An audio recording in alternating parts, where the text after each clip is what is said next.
S ಕಾನೂನು ಸಚಿವರು ಕೂಡ ಬಸ್ ಟಿಕೆಟ್ ದರ ಏರಿಕೆಯ ಬಗ್ಗೆ ಪ್ರೆಸ್ ಮೀಟ್ ಮಾಡಿ ಮಾತನಾಡ್ತಾ ಇದ್ರು. ನೋಡಿ, ಸಾರ್ವಜನಿಕರು ಈಗ ವ್ಯಾಪಕವಾಗಿ ಖಂಡನೆ ವ್ಯಕ್ತಪಡಿಸ್ತಾ ಇದ್ದಾರೆ ಬಸ್ ಟಿಕೆಟ್ ದರ ಏರಿಕೆಗೆ. ಈಗ ನಮ್ಮ ಜೊತೆಗೆ ಸಾರ್ವಜನಿಕರಾದಂತಹ ಶ್ರೀಕಾಂತ್ ಶೆಟ್ಟಿ ಅನ್ನೋರು ಕೂಡ ಕರೆ ಮಾಡಿದ್ದಾರೆ. ಶ್ರೀಕಾಂತ್ ಶೆಟ್ಟಿ ಅವರೇ ನಮಸ್ತೆ. ನಮಸ್ತೆ ನಮಸ್ತೆ ಮೇಡಮ್. ಹೇಳಿ, ಬಸ್ ಟಿಕೆಟ್ ದರ ಏರಿಕೆ ಆಗಿದೆ. ಜನವರಿ 5ನೇ ತಾರೀಕಿನಿಂದ ರಾಜ್ಯದಲ್ಲಿ ಜಾರಿಗೆ ಬರ್ತಾ ಇದೆ. 15% ಅಷ್ಟು ಏರಿಕೆ ಆಗಿರೋದು, ಏನ್ ಹೇಳ್ತೀರಾ?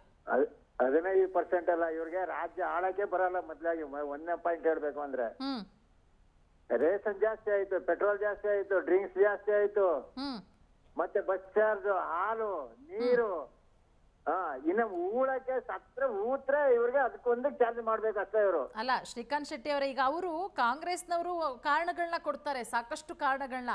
ಯಾಕೆ ನಾವು ಟಿಕೆಟ್ ದರ ಏರಿಕೆ ಮಾಡಿದೀವಿ ಅಂತ ಹೇಳಿ ಕಾಂಗ್ರೆಸ್ ವಕ್ತಾರರಿದ್ದಾರೆ, ಮಾತಾಡಿ ನೀವು. ನಟರಾಜ್ ಗೌಡ್ರು ಇದ್ದಾರೆ. ನಾನು ನಟರಾಜ್ ಗೌಡ್ರು ಕೊಡಿ. ಹಲೋ, ಹೇಳಿ ಸರ್. ನಟರಾಜ್ ಗೌಡ್ರೆ ಹೇಳಿ. ಏನ್ ಸರ್ ನೀವು ಈ ತರ ಎಲ್ಲ ಪ್ರತಿಯೊಂದನ್ನು ಜಾಸ್ತಿ ಮಾಡ್ಬಿಟ್ರೆ ಬಡವ್ರು ಯಾವ ತರ ಬದುಕಬೇಕು ಅಂತ? ಈಗ ನೋಡಿ, ಕಳೆದ 5 ವರ್ಷದಿಂದ ಬಸ್ ಪ್ರಯಾಣ ದರ ಏರಿಕೆ ಆಗಿಲ್ಲ. ಕೇಳಿಸ್ಕೊಳ್ಳಿ.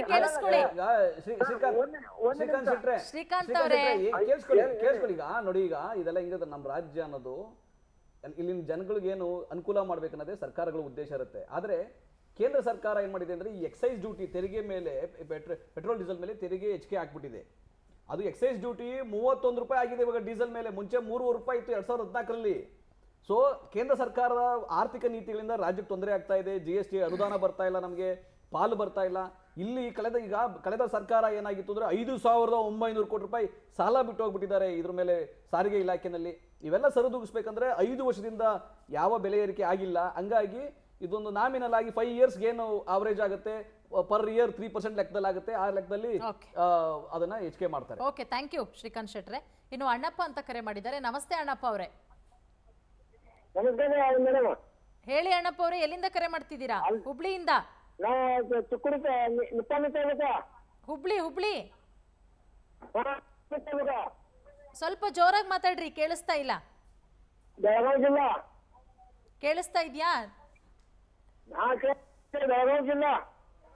ಹೇಳ್ರಿ, ಟಿಕೆಟ್ ದರ ಹೆಚ್ಚಳ ಆಗಿದೆ, ಏನ್ ಹೇಳ್ತೀರಾ? ಟಿಕೆಟ್ ದರ ಮಾಡಿರ್ಬೇಕಾ? ಬೆಂಗಳೂರು ಮುಂದೆ ನಡ್ಕೊತ ಹೋಗ್ಬೇಕೇನ್ರಿ? ಹೇಳ್ತಾ ಇದಾರೆ ನಟರಾಜ್ ಗೌಡ್ರೆ. ಬೆಂಗಳೂರು ಗಂಟೆ ನಡ್ಕೊಂಡು ಹೋಗ್ಬೇಕಾ ಅಂತ. ಇಲ್ಲ, ಅದೇನಾಗುತ್ತೆ ಅಂದ್ರೆ, ಇದು ಜನಸಾಮಾನ್ಯರಿಗೆ ಒಂದೇ ಸಲಿಗೆ 15% ಆದ್ರಿಂದ ಅದಂಗ ಅನ್ಸುತ್ತೆ.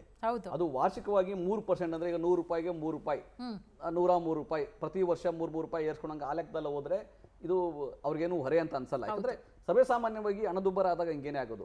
ಎಲ್ಲರೂ ಸ್ಯಾಲ್ರಿ ಕೂಡ 5% 8% ಸ್ಯಾಲ್ರಿ ಇನ್ಕ್ರೀಸ್ ಆಗುತ್ತೆ ಎವ್ರಿ ಇಯರ್. ಪ್ರತಿಯೊಂದ್ರ ಮೇಲೂ ಬೆಲೆ ಏರಿಕೆಗಳು ಸರ್ವೇ ಸಾಮಾನ್ಯವಾಗಿ 10% ವರೆಗೂ 8% ವರೆಗೂ ಆಗ್ತಾನೆ ಇರ್ತವೆ. ಸೊ ಹಂಗಾಗಿ ಇದು ಸರ್ವೇ ಸಾಮಾನ್ಯವಾಗಿ ಆಗ್ತದೆ. ಇದು ಬಿಟ್ಟು ಇನ್ನೊಂದು 3-4 ವರ್ಷ ಇದ್ರ ಮೇಲೆ ಬೆಲೆ ಏರಿಕೆ ಆಗೋದಿಲ್ಲ. ಯಾಕಂದ್ರೆ ಒಂದ್ಸಲಿ 15% ಮಾಡಿದ್ಮೇಲೆ ಇನ್ನೊಂದು 3 ಇಯರ್ಸ್ ಅಟ್ಲೀಸ್ಟ್ ಕಡಿಮೆ ಅಂದ್ರೂ 3 ವರ್ಷ ಬೆಲೆ ಏರಿಕೆ ಆಗಲ್ಲ. ಆಮೇಲೆ ಬೇಕಾದ್ರೆ 3 ವರ್ಷಕ್ಕೆ ಮಾಡ್ಬೋದು, ಅಥವಾ ಮತ್ತೆ 5 ವರ್ಷಕ್ಕೆ ಮಾಡ್ಬೋದು. ಯಾವುದೇ ಗೌರ್ಮೆಂಟ್ ಇದ್ರೂ ಕೂಡ ಇದು ಬೆಲೆ ಏರಿಕೆ ಮಾಡಬೇಕಾದ್ದು ಸ್ವಾಭಾವಿಕ. ಹಾಗಾಗಿ ಇದನ್ನ ಸರ್ಕಾರಗಳು ಇಲ್ಲಾಂದ್ರೆ ಇನ್ನೂ ಜಾಸ್ತಿ ತೊಂದರೆ ಆಗುತ್ತಲ್ಲ. ಬೇರೆ ಬಸ್ಗಳು ಕೊಂಡ್ಕೊಳಕ್ಕಾಗಲ್ಲ. ನಾವು ಸರ್ಕಾರ ಬಂದ ಮೇಲೆ 3,500 ಬಸ್ಗಳನ್ನ ಕೊಂಡ್ಕೊಂಡಿದೀವಿ ಹೊಸದಾಗಿ. ಅದು ಇವರ ಅನುಕೂಲಕ್ಕೋಸ್ಕರನೇ. ಅದು ರಾಜ್ಯ ಸರ್ಕಾರ ಕೂಡ ಎಲೆಕ್ಟ್ರಿಕ್ ಬಸ್ಗಳನ್ನ ಹಿಡಿದು 3,500 ಬಸ್ಗಳನ್ನ ಕೊಂಡ್ಕೊಂಡಿದೀವಿ ಕಳೆದ 18 ತಿಂಗಳಲ್ಲಿ. ಜನರ ಮೇಲೆ ಹೊರೆ ಹಾಕ್ಬೇಕಾ ಅಂತ ಹೇಳಿ ಇದೇನ್ ಗೊತ್ತಾ, ಇದನ್ನ ಆದಾಯ ಮಾಡ್ಲಿಕ್ಕಲ್ಲ. ಈ ಯಾವುದೇ ಸಂಸ್ಥೆಗಳು ಇದರಿಂದ ಆದಾಯ ಮಾಡಬೇಕು, ಸರ್ಕಾರ ಇದರಿಂದ ಆದಾಯ ತಗೋಬೇಕಂತ ಏನಿಲ್ಲ. ಇವೆಲ್ಲ ಜನ ಸೇವೆಗೋಸ್ಕರ ಇರ್ತಕ್ಕಂಥದ್ದು. ಹಂಗಾಗಿ ಅದು ಏನು ಮಿನಿಮಮ್ ಕಾಸ್ಟ್ ಇರ್ತದೆ, ಬ್ಯಾಲೆನ್ಸ್ ಮಾಡೋ ಕಾಸ್ಟ್ ಇರ್ತದೆ, ಅಷ್ಟನ್ನ ಮಾತ್ರ ರೈಸ್ ಮಾಡ್ತಾರೆ. ಮತ್ತೊಬ್ರು ಕಾಲರ್. ಥ್ಯಾಂಕ್ ಯು ಅಣ್ಣಪ್ಪ ಅವರೇ. ಇನ್ನು ಬಸವರಾಜ್ ಅಂತ ಕರೆ ಮಾಡಿದ್ದಾರೆ. ಬಸವರಾಜ್ ಅವರೇ ನಮಸ್ತೆ. ನಮಸ್ತೆ ಮೇಡಮ್. ನಮಸ್ತೆ. ಹೇಳಿ, ಏನ್ ಹೇಳ್ತೀರಾ? ಟಿಕೆಟ್ ದರ ಹೆಚ್ಚಳ ಆಗಿದೆ, 5ನೇ ತಾರೀಕಿನಿಂದ ರಾಜ್ಯದಲ್ಲಿ ಜಾರಿ ಆಗ್ತಾ ಇದೆ. ನೋಡಿ ಮೇಡಮ್, ಏನಾಗುತ್ತಂದ್ರೆ ಈಗ ಸರ್ಕಾರದಲ್ಲಿ ಏನಾಗುತ್ತೆ, 5 ವರ್ಷದಿಂದ ನಾವು ನೋಡ್ಕೊಂತ ಬಂದಾಗ ಎಲ್ಲಾ ಈ ನೌಕರರಿಗೆ ಮತ್ತು ಈ ಬಸ್ಗಳನ್ನ ಖರೀದಿ ಮಾಡೋದು ಮತ್ತು ಅದ್ರ ಖರ್ಚು ವೆಚ್ಚಗಳು ಈಗ ಏನಾಗುತ್ತೆ, ಪ್ರತಿ ವರ್ಷ 2 DA ಕೊಡ್ಬೇಕು. ಅಲ್ಲ ನೀವು ಇಂಪ್ಲಿಮೆಂಟ್ ಕೊಡ್ಬೇಕು. ಈಗ ಅಲ್ಲ ಗೊತ್ತಾಯ್ತು ಬಸವರಾಜ್ ಅವರೇ. ಬಸವರಾಜ್ ಅವರೇ, ನೀವು ಸ್ವಾಗತ ಮಾಡ್ತೀರಾ? ಬಸವರಾಜ್ ಅವರೇ, ಬಸ್ ಟಿಕೆಟ್ ದರವನ್ನ ನೀವು ಸ್ವಾಗತ ಮಾಡ್ತೀರಾ? ಅಲ್ಲ, ಇದು ಅನಿವಾರ್ಯತೆ ಅಂತ ಹೇಳ್ತಾ ಇದ್ದೀನಿ ನಾನು. ಸ್ವಾಗತ ಮತ್ತು ನಾವು ನಿರಾಕರಿಸ್ತೀವಿ ಅನ್ನೋದಕ್ಕಿಂತ ಆಯ್ತು. ಅಲ್ಲ, ಕಾರಣಗಳು ಈಗ ಕಾಂಗ್ರೆಸ್ನವರು ಕೂಡ ಕಾರಣಗಳನ್ನ ಕೊಡ್ತಾ ಇದ್ದಾರೆ. ಯಾಕೆ ನಾವು ಟಿಕೆಟ್ ದರ ಹೆಚ್ಚಳ ಮಾಡಿದ್ವಿ, ಎಷ್ಟು ಮಟ್ಟಿಗೆ ಸರ್ಕಾರಕ್ಕೆ ಅನಿವಾರ್ಯತೆ ಇತ್ತು ಅಂತೇಳಿ ನಿಮಗೆ ಸ್ವಾಗತ. ನೀವು ಸಾರ್ವಜನಿಕರಾಗಿ ನಿಮಗೆ ಓಕೆನಾ? ನೀವು 15% ಕೊಟ್ಟು ಓಡಾಡ್ತೀರಾ ಅಷ್ಟೇ ಹೇಳಿ ಬಸವರಾಜ್ ಅವರೇ. ಓಕೆನಾ ನಿಮ್ಗೆ?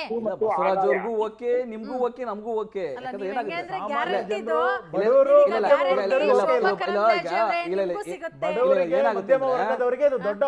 ಅದೇನಾಗುತ್ತೆ ಅಂದ್ರೆ ಈಗ ಬಸವರಾಜ್ ಅವರಾಗ್ಲಿ, ಈಗ ಹುಬ್ಳಿಯಿಂದ ಫೋನ್ ಮಾಡಿದವರಾಗ್ಲಿ, ಮೈಸೂರಿಂದ ಫೋನ್ ಮಾಡಿದವರಾಗ್ಲಿ, ಎಲ್ಲರಿಗೂ ಬಸ್ಗಳು ಬೇಕು.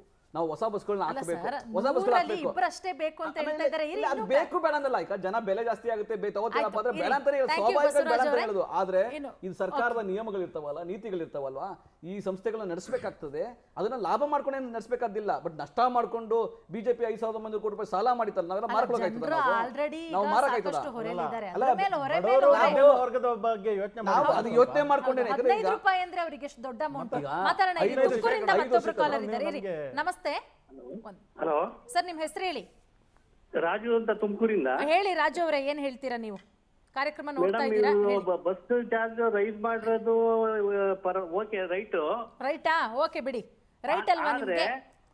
ಹೆಣ್ಮಕ್ಳಿಗೆ ಫ್ರೀ ಮಾಡ್ಬಿಟ್ಟು ಗಂಡಸರಿಗೆ ಇದು ಬಾಕ್ಯಾಟಿತ ನೋಡಿಯೋದು ಯಾವ ಲೆಕ್ಕ ಇದು? ಅದನ್ನೇ ನಾವು ಈಗ ಪ್ರಶ್ನೆ ಮಾಡ್ತಾ ಇರೋದು. ಇವ್ರು ಮಿನಿಸ್ಟರ್ ಹೇಳ್ತಾರೆ ಬಿಜೆಪಿ ಅವ್ರು ಇಷ್ಟ ಬಿಟ್ಟೋಗಿದ್ರು ಅಂತ. ಇವ್ರು ಸರ್ಕಾರ ಬಿಟ್ಟು ಹೋಗ್ಬೇಕಾದ್ರೆ ಹಂಗಾರೆ ಲಾಭದಲ್ಲಿ ಬಿಟ್ಟೋಗಿದ್ರಾ? ನಟರಾಜ್ ಗೌಡ್ರೆ ಹೇಳಿ. ಇವ್ರು ಸರ್ಕಾರ ಬಿಟ್ಟು ಹೋಗ್ಬೇಕಾರೆ ಇವ್ರು ಅದ್ರ ಮೇಲೆ ಭಾರ ಇಟ್ಟು ಬಿಟ್ಟೋಗಿದ್ರಲ್ವಾ? ಇವ್ರೇನಾದ್ರೂ ಎಲ್ಲಾದ್ರೂ ಇಲಾಖೆಗಳ್ನು ಕೂಡ ಈಕ್ವಲ್ ಆಗಿ ಲಾಭದಲ್ಲಿ ಬಿಟ್ಟೋಗಿ ಇವತ್ತು ಮಾತಾಡಿದ್ರು ನಾವು ಒಪ್ಪಿವು. ಅದೊಂದ್ ತಗೊಂಡ ಬಿಜೆಪಿ ಬಿಟ್ಟೋಗಿದ್ರು, ಬಿಜೆಪಿ ಬಿಟ್ಟೋಗಿದ್ರು ಅಂತ 15% ರೈಸ್ ಮಾಡ್ತಾರಲ್ಲ. ಹೆಣ್ಮಕ್ಳಿಗೆ ಫ್ರೀ ಕೊಟ್ಬಿಟ್ಟು ನಮಗೆ ಬಾಚಾಟಿ ತರ ನೋಡಿಯೋದು ಇದು ಯಾವ ಲೆಕ್ಕ ಇದು? ಇವತ್ತು ನಾವು ಕಾಂಗ್ರೆಸ್ ವೋಟ್ ಹಾಕಿದ್ವಿ, ಏನ್ ಮಾಡ್ಬೇಕು ನಾವು? ಈಗ ರಾಜು ರೇಟ್ ಜಾಸ್ತಿ ಮಾಡಿದ್ರು, ರೇಟ್ ಜಾಸ್ತಿ ಮಾಡಿ ಯಾವ ಪುರುಷಾರ್ಥಲ್ಲ ವೋಟ್ ಹಾಕ್ಬೇಕು ಕಾಂಗ್ರೆಸ್ಗೆ? ನಟರಾಜ್ ಗೌಡ್ರು ರಾಜು ಅವ್ರ ಮಾತು ಸರಿ ಇದೆ. ನಮ್ಮ ಸರ್ಕಾರ ಬಿಟ್ಟು ಹೋದಾಗ, ಸಿದ್ದರಾಮಯ್ಯ ಸರ್ಕಾರ 2018 ಬಿಟ್ಟು ಹೋದಾಗ ಈ ಸಾಲ ಬಿಟ್ಟು ಹೋಗಿದ್ರ, ನೀವು ಹಂಗೆ ಬಿಟ್ಟು ಹೋಗಿದ್ರ ಅಂತ? ನಾವು ಸಾಲ ಬಿಟ್ಟು ಹೋಗಿರ್ಲಿಲ್ಲ. ಸಾರಿಗೆ ಇಲಾಖೆದಲ್ಲಿ ಸಾಲ ಬಿಟ್ಟು ಹೋಗಿರ್ಲಿಲ್ಲ. ಒಂದ್ ನಿಮಿಷ, ನಾವು ಸಾರಿಗೆ ಇಲಾಖೆ ಬಗ್ಗೆ ಮಾತಾಡ್ತಿದ್ವಿ. ನಾವು ಸಾರಿಗೆ ಇಲಾಖೆ ಬಗ್ಗೆ ಮಾತಾಡ್ತಾ ಇದೀವಿ. ಸಾರಿಗೆ ಇಲಾಖೆಯಲ್ಲಿ ಸಾಲ ಬಿಟ್ಟು ಹೋಗಿ ಲಾಭದಾಯಕವಾಗಿತ್ತು. ಬಿಜೆಪಿ ಸರ್ಕಾರ ಬಂದ ಮೇಲೆ ಹಣ ನಿರ್ವಹಣೆ ಸಾಲ ಬಿಟ್ಟು ಹೋಗಿದ್ದಾರೆ ಬಿಜೆಪಿ ಅವರು. ಅದೆಲ್ಲ ಸಾರಿಗೆ ಇಲಾಖೆ. ಹೌದು, ಸಾರಿಗೆ ಇಲಾಖೆ ಮಾತ್ರ ಹೇಳ್ತಾ ಇದೀವಿ. ಕೇವಲ ಸಾರಿಗೆ ಇಲಾಖೆನಲ್ಲಿ ಭವಿಷ್ಯ ಇಲ್ಲ, ಅದು ಹಂಗೆಲ್ಲ ಹೇಳಕ್ ಹೋಗ್ಬಾರ್ದು. ನಾನು ಈಗ ಡಿಬೇಟ್ ಅಲ್ಲಿ ಮಾತಾಡ್ತಾ ಇದ್ದೀನಿ, ನಾವು ಲೈವ್ ಅಲ್ಲಿ ಹಂಗ್ ಸುಳ್ಳು ಮಾತಾಡಕ್ಕಾಗಲ್ಲ, ತಪ್ಪು ಮಾಹಿತಿ ಮಾತಾಡಕ್ಕಾಗಲ್ಲ. ನೋಡಿ, ಅವರು ಸಾಮಗ್ರಿಗಳ ಖರೀದಿಯಿಂದ ಇಟ್ಕೊಂಡು, ಬಸ್ಗಳ ಖರೀದಿಯಿಂದ ಇಟ್ಕೊಂಡು, ಆಮೇಲೆ ಭವಿಷ್ಯ ನಿಧಿ ಆ ಹಣನು ಫಿಲ್ ಮಾಡ್ದಲ್ಲೇ ಪ್ರತಿಯೊಂದು ಡೀಸೆಲ್ ಬೆಲೆ ದುಡ್ಡು ಕೊಟ್ಟಿರಲಿಲ್ಲ ಇವರು. ಅದೆಲ್ಲ ನೀವು ನಿಲ್ಸಿ 5,900 ಕೋಟಿ ರೂಪಾಯಿ ಈಗ ರಾಮಲಿಂಗಡಿಯವರು ಅದೇ ಮಾತಿರೋದು. ಒಂದ್ ನಿಮಿಷ, ನಾನು ಸಾರಿಗೆ ಇಲಾಖೆನಲ್ಲಿ ನೀವು 5,900 ಕೋಟಿ ರೂಪಾಯಿ ಸಾಲ ಬಿಟ್ಟು ಹೋಗಿದ್ರೆ ನಾನು ನನ್ನ ಅಂಕಿಅಂಶ ಹೇಳ್ತಾ ಇದೆ. ಈಗ ರಾಮಲಿಂಗಡಿಯವರು ಅದೇ ಮಾತನ್ನ ಹೇಳಿದ್ರು. ಅದಲ್ಲದೆ 38 ತಿಂಗಳ ಸಾರಿಗೆ ಸಿಬ್ಬಂದಿಯ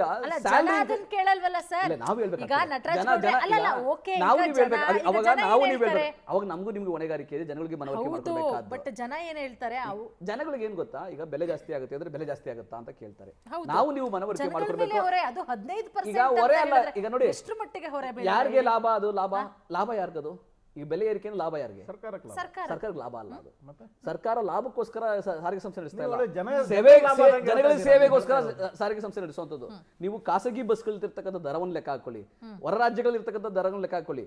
ನಮ್ಮ ಕರ್ನಾಟಕದಲ್ಲಿ ಇರ್ತಕ್ಕಂಥ ಸಾರಿಗೆ ಸಂಸ್ಥೆನೇ ಬಹಳ ಅತ್ಯಂತ ಕಡಿಮೆ ಅಗ್ಗದಲ್ಲಿ ದರಗಳನ್ನ ಬಿಟ್ಟು ಜನಗಳಿಗೆ ಅನುಕೂಲ ಸೇವೆ ಮಾಡ್ತಾ ಇರ್ತಕ್ಕಂಥದ್ದು. ಆಮೇಲೆ ನಾವು ಶಕ್ತಿ ಯೋಜನೆಯಿಂದ ಇಲ್ಲಿಂದ ಹಣ ತೆಗಿಬೇಕಾದಿಲ್ಲ. ಶಕ್ತಿ ಯೋಜನೆಗೆ ಸರ್ಕಾರ 6,000 ಕೋಟಿ ರೂಪಾಯಿ ಆಲ್ರೆಡಿ ಕೊಟ್ಟಿದೆ ಸರ್ಕಾರ. ಆಲ್ರೆಡಿ ನವೆಂಬರ್ ವರೆಗೂ ಬಿಡುಗಡೆ ಮಾಡಿಬಿಟ್ಟಿದೆ. ದರ ಜಾಸ್ತಿ ಇರಿ ಸರ್, ಮಾತಾಡೋಣ ಇರಿ. ಶಿವ ಅಂತ ಕರೆ ಮಾಡಿದ್ದಾರೆ. ಶಿವ ಅವರೇ ನಮಸ್ತೆ, ಹೇಳಿ ಎಲ್ಲಿಂದ ಕರೆ ಮಾಡ್ತಿದ್ದೀರಾ? ಮೇಡಮ್ ನಮಸ್ತೆ. ಹೇಳಿ, ಕಾರ್ಯಕ್ರಮ ನೋಡ್ತಾ ಇದ್ದೀರಾ? ಮೇಡಮ್ ನಮ್ದು. ಆಯ್ತು, ಮಾತಾಡಿ, ಏನ್ ಹೇಳ್ತೀರಾ? ಟಿಕೆಟ್ ದರ ಹೆಚ್ಚಳ ಆಗಿದೆ, 5ನೇ ತಾರೀಕಿನಿಂದ ಜಾಸ್ತಿ ಆಗ್ತಾ ಇದೆ, ಹೇಳಿ. ಮೇಡಮ್ ಅವರೇ, ನಾವು ನಟರಾಜ್ ಗೌಡ್ರ ಒಂದು ಸಣ್ಣ ಪ್ರಶ್ನೆ ಮಾಡ್ಬೇಕಂತ. ಮಾತಾಡಿ ನಟರಾಜ್ ಗೌಡ್ರ. ಮಾತಾಡಿ.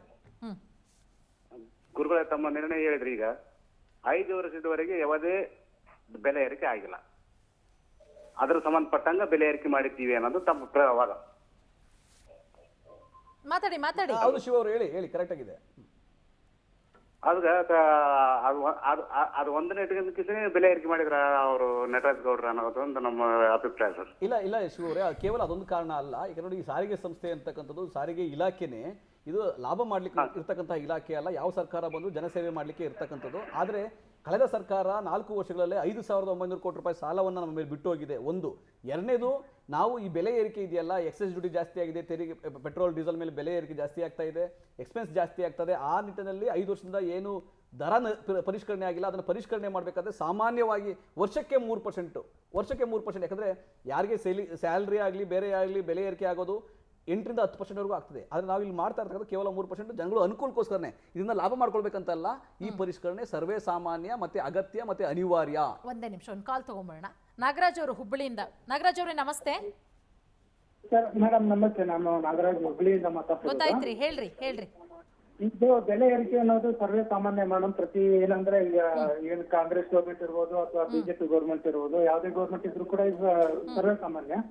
ಆದ್ರೆ ನಮ್ ಪ್ರಶ್ನೆ ಏನಂತಂದ್ರೆ, ಇದು ಕೇಂದ್ರ ಸರ್ಕಾರದಿಂದ ಬರ್ತಕ್ಕಂತ ಅನುದಾನಗಳು ಏನಿದಾವೆ ಅದನ್ನ ತರುವಲ್ಲಿ ಬಿಜೆಪಿ ವಕ್ತಾರರು ಅಥವಾ ಬಿಜೆಪಿ ಏನು ಸಚಿವರಿದ್ದಾರೆ ಅವರು ವಿಫಲರಾಗಿದ್ದಾರೆ. ಮತ್ತೆ ಈ ಕಾಂಗ್ರೆಸ್ ಗೌರ್ಮೆಂಟ್ ಬಂದಾಗಿಂದ ಜನಪರ ಯೋಜನೆಗಳು ನಮ್ಗೆ ತೃಪ್ತಿದಾಯಕವಾಗಿದ್ದಾವೆ. ನೀವು 15% ಏನ್ ದರ ಏರಿಕೆ ಆಗಿದೆ, ಓಕೆ ಒಪ್ಕೊಂಡಿದ್ದೀರಾ. 15% ಟಿಕೆಟ್ ಕೊಟ್ಬಿಟ್ಟು ಓಡಾಡ್ತೀರಾ, ನಿಮ್ದೇನು ತೊಂದರೆ ಇಲ್ಲ. ಥ್ಯಾಂಕ್ ಯು ನಾಗರಾಜ್ ಅವರೇ. ಓಕೆ, ಇನ್ನೊಬ್ರು ಕಾಲರ್ ಹಿಡಿದಾರೆ, ನೋಡೋಣ. ಪಾವಗಡದಿಂದ ಮೂರ್ತಿ ಕರೆ ಮಾಡಿದ್ದಾರೆ. ಮೂರ್ತಿ ಅವರೇ ನಮಸ್ತೆ. ನಮಸ್ತೆ ಮೇಡಮ್. ಹೇಳಿ ಏನ್ ಹೇಳ್ತೀರಾ? ದರ ಏರಿಕೆ ಆಗಿದೆ, ಟಿಕೆಟ್ ದರ. ಮೂರ್ತಿ ಅವರೇ ಮಾತಾಡಬೇಕು ಬೇಗ. ಓಕೆ, ಥ್ಯಾಂಕ್ ಯು ಕರೆ ಮಾಡೋದಕ್ಕಾಗಿ. ಅಲ್ಲ, ಈಗ ಜನ ಕೇಳ್ತಾ ಇದ್ದಾರೆ ರತನ್ ಅವರೇ ಒಂದಷ್ಟು ಪ್ರಶ್ನೆನ, ಕೇಂದ್ರದಿಂದ ಯಾಕೆ ತರ್ತಾ ಇಲ್ಲ, ನಮ್ಮ ಸಂಸದರು ವಿಫಲರಾಗ್ತಾ ಇದ್ದಾರೆ ಕೇಂದ್ರದಿಂದ ಅನುದಾನ ತರೋದಕ್ಕೆ.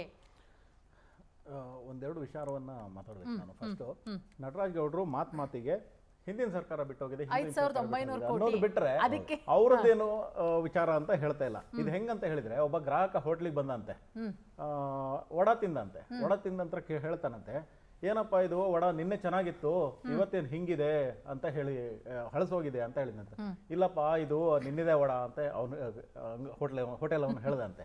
ಹಿಂಗಿದೆ ಅಂತ ಹೇಳಿದ್ರೆ, ಇವ್ರು ಇವತ್ತು ತಾವೇನು ಮಾಡ್ತಿದ್ದೀವಿ, ಜನಕ್ಕೆ ಏನು ಮಾಡ್ತಿದ್ದೀವಿ ಅಂತ ಹೇಳೋದ್ ಬಿಟ್ಟು, ಹಿಂದೆ ಬಿಜೆಪಿ ಸರ್ಕಾರ ಹಂಗ್ ಮಾಡಿದ್ರು ಅಂತ ಹೇಳಿದ್ರೆ ನಿಮ್ಗೆ ಸರ್ಕಾರ ನಡೆಸೋಕೆ ಆಗ್ತಿಲ್ಲ ಅನ್ನುವಂಥದ್ದನ್ನ ನೀವು ಒಪ್ಕೊಂತ ಇದ್ದೀರಾ. 15% ಬೆಲೆನ ಒಂದೇ ಸಲ ನೀವು ಗ್ರಾಹಕರ ಮೇಲೆ ಹಾಕ್ತಿದ್ದೀರ ಅಂತ ಹೇಳಿದ್ರೆ, ನೀವು ಎಲ್ಲೋ ಒಂದ್ ಕಡೆ ಬಡವರು ಹಾಗೂ ಮಧ್ಯಮ ವರ್ಗದವರ ಹೊಟ್ಟೆ ಮೇಲೆ ಹೊಡಿತಾ ಇದ್ದೀರಾ ಅನ್ನುವಂಥದ್ದು ಸ್ಪಷ್ಟ ಆಗ್ತಿದೆ. ಇದು ಈ ಸರ್ಕಾರ ಬಂದ ನಂತರ ಸರ್ಕಾರಿ ಅಧಿಕಾರಿಗಳಿಗೆ ಆತ್ಮಹತ್ಯೆ ಗ್ಯಾರಂಟಿ, ಬಾಣಂತಿಯರಿಗೆ ಸಾವು ಗ್ಯಾರಂಟಿ, ಆನಂತರ ಹಸುಗೂಸುಗಳಿಗೆ ಸಾವು ಗ್ಯಾರಂಟಿ, ಹಾಗೂ ಬಡವರಿಗೆ ಮಧ್ಯಮ ವರ್ಗದವರಿಗೆ ಬೆಲೆ ಏರಿಕೆಯನ್ನ ಗ್ಯಾರಂಟಿ ಮಾಡಿದ್ದಾರೆ. ಅದಾದ ನಂತರ ಇನ್ನೊಂದು ಪ್ರಶ್ನೆ ಕೇಳಿದ್ರು ಇವರು. ಇವಾಗ GST ವಿಚಾರ ಮಾತಾಡ್ತಾರೆ. ಮನಮೋಹನ್ ಸಿಂಗ್ ಸರ್ಕಾರ ಇದ್ದಾಗ 42% ಕರ್ನಾಟಕ ಬರ್ತಾ ಇರುವಂತದ್ದು ರಿಟರ್ನ್. ಆದ್ರೆ ಬಿಜೆಪಿ ಸರ್ಕಾರ, ಮೋದಿ ಸರ್ಕಾರ ಬಂದ ನಂತರ 51% ನಮಗೆ ವಾಪಸ್ ಇದು ಬರ್ತಾ ಇದೆ. ಆಯ್ತಾ? ಆನಂತರ ಅನುದಾನಗಳು ನೀವು ಆವಾಗ ಇದು ಕಂಪೇರ್ ಮಾಡಿದ್ರೆ ಬಹಳ ಅಜಗಜಾಂತರದಷ್ಟು ಅನುದಾನ ಬ್ಯಾಕ್ ಬರ್ತಾ ಇದೆ. ಆನಂತರ ನೀವು GST ಅಲ್ಲಿ ಹೇಳ್ತಾರೆ ಇವರು ನಟರಾಜ್ ಗೌಡ್ರು GST ನ ಕೌನ್ಸಿಲ್ ಫಸ್ಟ್ ಕಾನ್ಸ್ಟಿಟ್ಯೂಟ್ ಮಾಡಿದಾಗ ಐ ಥಿಂಕ್ ಕೃಷ್ಣ ಬೈರೇಗೌಡರು ಅಲ್ಲೇ ರೆಪ್ರೆಸೆಂಟ್ ಮಾಡಿದ್ರು ಅಂತ ಅನ್ಕೊಳ್ತೀನಿ. ಯಾಕಂದ್ರೆ ಅವರು ಸ್ವಲ್ಪ ಎಕಾನಮಿಸ್ಟ್, ಅದ್ರ ಬಗ್ಗೆ ಸ್ವಲ್ಪ ಜಾಸ್ತಿ ನಾಲೆಜ್ ಇರೋದು, ಹಾರ್ವರ್ಡ್ ಅಲ್ಲಿ ಕಲ್ತಿದ್ದಾರೆ ಅಂತ ನಾನು ಕೇಳಲ್ಪಟ್ಟಿದ್ದೀನಿ. So he represented. ಆವಾಗ ಇದೆಲ್ಲ ಮಾತಾಡಬಹುದಿತ್ತಲ್ವಾ? ಮೊನ್ನಿತ್ತೀಚೆಗೆ ಸಿದ್ದರಾಮಯ್ಯನವರು ಭೇಟಿ ಮಾಡಿ ಬಂದಿದ್ರು ಅನ್ಸುತ್ತೆ, ಆವಾಗಲೂ ಮಾತಾಡ್ಬೋದಿತ್ತಲ್ವಾ? ಅಲ್ಲಿ ಚೆನ್ನಾಗಿ ಮಾತಾಡಿ ಒಳ್ಳೆ ಸ್ಮೈಲಿಂಗ್ ಫೋಟೋ ಕೊಟ್ಟು ಹೊರಗಡೆ ಬಂದ ತಕ್ಷಣನೇ ರಾಜಕೀಯದ ಸ್ಟೇಟ್ಮೆಂಟ್ ಯಾಕೆ ಕೊಡ್ತಾರೆ, ಯಾಕೆ ಅಲ್ಲಿ ಮಾತಾಡಲ್ಲ ಇವರು? ಇದೆಲ್ಲ ಇಲ್ಲಿ ಬಂದು ಕೇಳುವಂತ ಪ್ರಶ್ನೆಗಳಿದೆಯಲ್ಲ, ಅದನ್ನ ಯಾಕೆ ಅಲ್ಲೇ ಡಿಸ್ಕಸ್ ಮಾಡಲ್ಲ? ಆಯ್ತಾ? ಆನಂತರ ಇವರು GST ಅಂತ ಹೇಳಿದ್ರೆ, GST ಅಲ್ಲಿ ಕೇಂದ್ರ ಸರ್ಕಾರ ಅದು ಇದು ಅಥೆಂಟಿಕ್ ಅಂದ್ರೆ ಅವರೇನೆ ಸರ್ವಾಧಿಕಾರದ ರೀತಿಯಲ್ಲಿ ಡಿಸಿಷನ್ ತಗೊಳ್ಳಲ್ಲ. ಅಲ್ಲಿ ಇಟ್ ಈಸ್ ಅ ಕೌನ್ಸಿಲ್. ಅದರಲ್ಲಿ ಕರ್ನಾಟಕದ ರೆಪ್ರೆಸೆಂಟೇಟಿವ್ಸ್ ಇರ್ತಾರೆ, ಬೇರೆ ಬೇರೆ ಸ್ಟೇಟಿನ ರೆಪ್ರೆಸೆಂಟೇಟಿವ್ಸ್ ಇರ್ತಾರೆ. ಸೊ 3/1 ಭಾಗ ಕೇಂದ್ರ ಸರ್ಕಾರ ಇದ್ರೆ, ಉಳಿದ 2 ಭಾಗದಷ್ಟು ಜನ ಬೇರೆ ಬೇರೆ ಸ್ಟೇಟ್ ಅವರು ಇರ್ತಾರೆ, ಕರ್ನಾಟಕದವರು ಇರ್ತಾರೆ, ಸರ್ಕಾರದ ಪ್ರತಿ ಇವರು ಇರ್ತಾರೆ. ಇವ್ರು ಯಾಕೆ ಅಲ್ಲೇ ಅದನ್ನ ಮಾತಾಡದೆ ಒಳ್ಳೆ ರೀತಿಯಲ್ಲಿ ಸ್ಮೈಲಿಂಗ್ ಫೋಟೋ ಕೊಟ್ಟು ಫೋಟೋನ ಅದನ್ನೆಲ್ಲ ಹಾಕಿ, ಆನಂತರ ಹೊರಗಡೆ ಬಂದ ತಕ್ಷಣ ನಮ್ಗೆ ಅನ್ಯಾಯ ಆಗಿದೆ, ಮೋದಿ ಅವರು ಅನ್ಯಾಯ ಮಾಡಿದ್ರು, ಅದಾಯ್ತು ಇದಾಯ್ತು ಅಂತ ಹೇಳ್ಕೊಂಡು ಹೊರಗಡೆ ಬಂದು ಯಾಕೆ ರಾಜಕೀಯ ಮಾಡ್ತಿರೋ ಸ್ವಾಮಿ? ಯಾಕಲ್ಲಿ ನೀವು ಅದನ್ನ ಮಾತಾಡಲ್ಲ ಅನ್ನುವಂಥದ್ದೇ ಪ್ರಶ್ನೆ ನಮ್ದು.